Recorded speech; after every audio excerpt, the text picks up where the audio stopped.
Okay, gentlemen, numbers on a line, and I want to go over some key terms first. Um, and let's see, we'll start with the origin.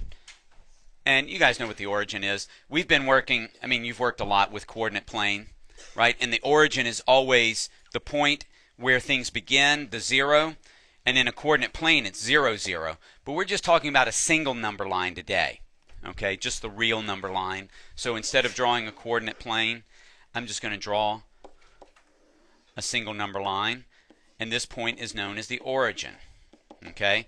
So you should have that. You should know what we're talking about when we say the origin. It's where things originate, okay?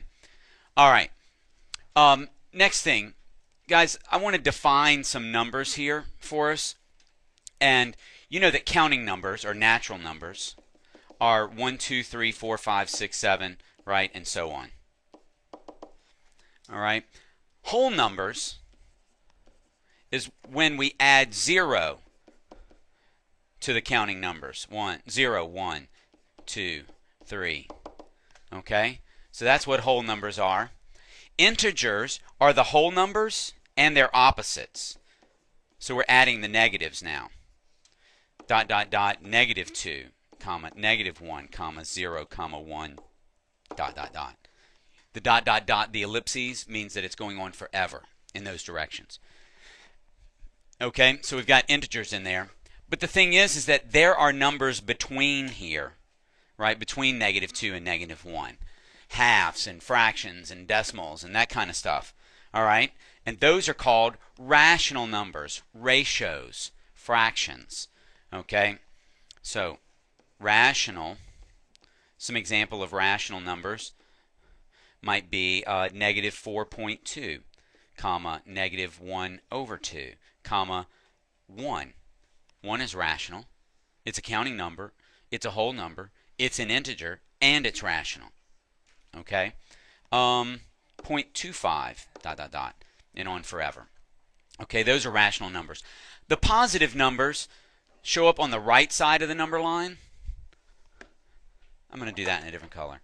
These are positive numbers on the right side of the 0, and negative numbers are on the left side of the 0.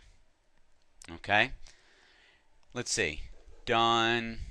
Done. Real numbers. Guys, I mentioned real numbers to you last year. And the first thing you think is, okay, if it's real numbers, there have to be non-real numbers or imaginary numbers.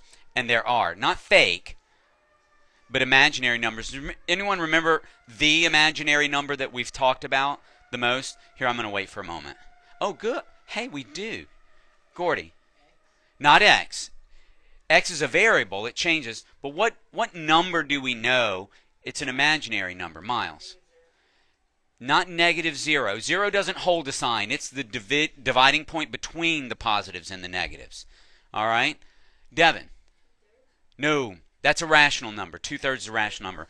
Guys, you're going to remember the square root of -1 is an imaginary number, and it has a special name. We call it I. Okay? And the reason that we have imaginary numbers, that we work with them, the square root of -9, there is no number multiplied by itself that gives me a -9.